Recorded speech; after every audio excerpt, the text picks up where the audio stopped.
शुरू करते हैं अपने प्रीलिम्स की तैयारी। क्वेश्चन देखते हैं। Consider the following statement regarding the removal of जज इन इंडिया। पहला है the procedure for removal of Supreme Court जज is govern by article 124(4) of constitution and जजेस इंक्वायरी एक्ट 1968। बिल्कुल सही। द हाई कोर्ट जज can be removed by governor, नहीं, वो भी प्रेसिडेंट से। तो सेकंड स्टेटमेंट तो देखने से ही गलत है। Of the respective state on the grounds of proven misbehaviour और इनकैपेसिटी। थर्ड स्टेटमेंट है the administrative control of high court over subordinate courts under article 235 include the power to take disciplinary action against the judicial officer. तो third सही है। Which of the following statement are correct. तो इसमें 1 2 1 2 3 2 3 1 3, तो of course 1 और 3 सही है, right, क्योंकि वो गवर्नर नहीं, राइट, वो प्रेसिडेंट है। तो इसका सॉल्यूशन डी है।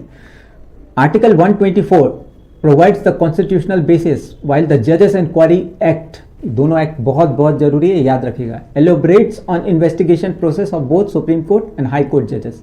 स्टेटमेंट 2 इनकरेक्ट है बिकॉज हाई कोर्ट जजेस are removed by the president not by the governor. Okay.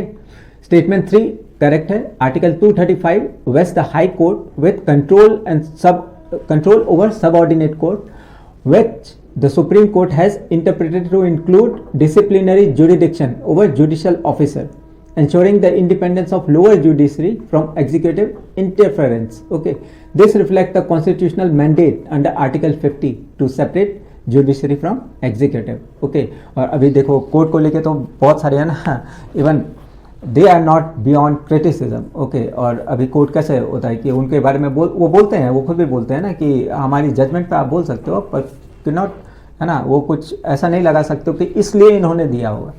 Rather VC, क्योंकि उनके पास बहुत बड़ा हथियार है कंटेम्प्ट ऑफ कोर्ट। ओके, सीधे जेल चले जाओगे। लेकिन the things that are happening in High Court and Supreme Court to final arbitrator, okay, या final responsibility to hold on to our constitution lies with Supreme Court. Okay, और अभी उसमें भी थोड़ा अचरा कचरा चल रहा है, देखते हैं, है ना, thing would smooth it out. Okay, क्योंकि सर्वाइव फिर democracy in itself would collapse. चलिए।